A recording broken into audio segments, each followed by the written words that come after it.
Guys, so I want to talk to you a little bit today about working with other vendors and how to kind of interact with them to make the wedding day kind of go smoother, and also to kind of help build a referral base for your wedding business. So I have a little bit of a list here, and I'll talk to you guys a little bit about how I interact with these vendors, and then also, these are just people that you probably normally will encounter throughout your wedding day.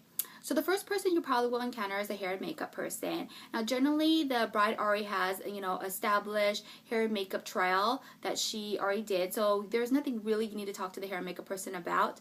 But I generally tell the bride ahead of time that they should always be like the first or second in the hair and makeup chair. I know that hair and makeup person generally suggest them being the last person, but for photography purposes, I want to arrive there when the bride is basically almost ready to get in her dress.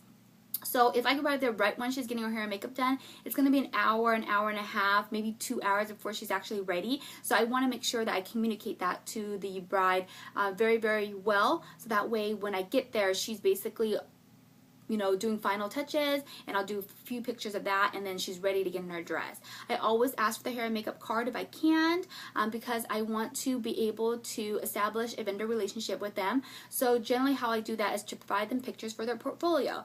So when the bride is basically done getting in her dress, that is when I will usually pull her aside to like a window area and then do sort of like detail shots for her.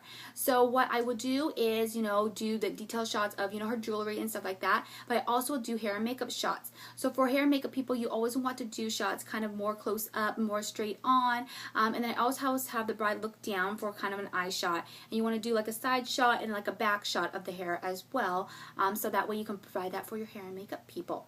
The second person you probably will encounter is the florist. So usually what happens, the florist likes to bring the bouquet to the bridal suite, and they'll bring the flowers to the reception area. So at that time, you can probably ask for the florist's card. Once again, they already have an established relationship with the bride and already discussed, the details of their flowers. So there's really nothing to discuss, but at least you can get their card and get them some floral shots for their portfolio.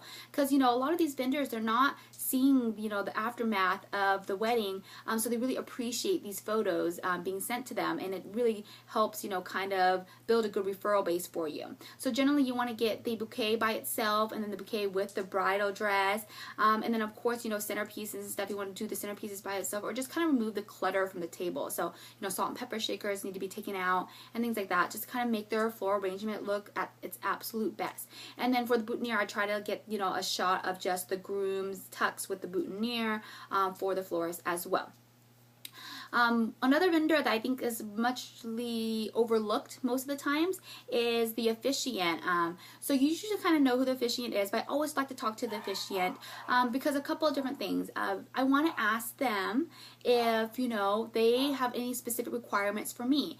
Some officiants are really, really picky about where you stand in the ceremony, especially if it's a religious ceremony. People don't want you being at the altar. They don't want you being in the front row. They don't want you being, at a certain area. There's also some religious parts of the ceremony where they don't want you to photograph as well. So it's really important to ask the officiant that. If the officiant's really laid back and said, stand whatever you want, then that's great. But you want to kind of establish a good rapport with them, especially if there is something that they don't want you to photograph, or they don't want you to stand in a certain place. You want to respect their traditions as well as being a good photographer. So, okay. So the person you probably will spend the most time of your day with is the videographer. And I found like the videographer-photographer relationship is the most difficult because we are both essentially almost trying to do the same thing. We are trying to both capture the best day or the best footage for the bride and groom as much as possible. So we tend to kind of get in each other's way. So a really good way to kind of squash that is to talk to the videographer ahead of time. I try to introduce myself, and I always say, hey, let me know if you need anything, and try to save them a seat at a table, bring them water, things like that. I just want to make sure I have a good rapport with them, because the one thing that I really, really hate is when I'm not communicating with the videographer and they are in my shot. As far as us, I really hate it when videographers like stand in the middle of the aisleway for like the whole ceremony, or if they're standing too close to the bride and groom, because I can't get any wide shots. If they're standing so close to the bride and groom, they're going to be in every photo. So a really good way to kind of not have this happen is to talk to them about that ahead of time, especially during the ceremony. You kind of want to ask them like, hey, where are you guys thinking about standing?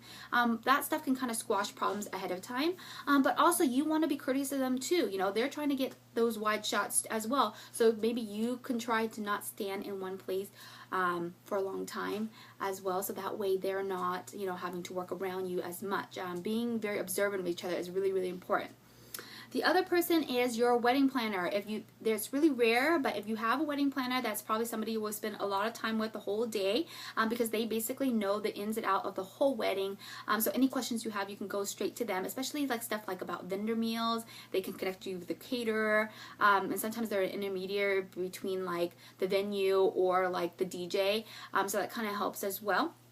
So just kind of, you know, keeping in contact with the wedding planner. And the wedding planner wants lots of pictures of details. So, you know, make sure you get the wedding planner's information. And the last person is the DJ, who is going to be at most weddings. So, you know, and that's probably the person that you will be working with for the majority of the night. And I really love to get in contact with a DJ at the beginning of reception, or even before, like during the ceremony. Just introduce myself and just like, once again, I say, hey, you know, let me know if you need anything. You know, I'm here to help. And I always like to tell the DJ when I'm leaving. I always work with the bride and groom regarding their timeline ahead of time, but I never know if they are reiterating that to their other vendors. So it's really important to tell the DJ, hey, you know, I'm leaving at 10 p.m. or 9 p.m. or whenever, so that way they can kind of work around your schedule to get everything done before you leave. And especially, you know, you don't want to be in the bathroom or something when important things are happening, like the toast or the cake cutting. So just, you know, trying to establish a relationship with a DJ will avoid any kind of mishaps of those happening, because they will try to get you and let you know that things are happening before they actually happen. Okay? So those are my tips on working with other vendors. For more tips and tricks, please make sure you subscribe to this channel. I do videos every Monday, Wednesday, and Fridays. And I will talk to you next time. Bye!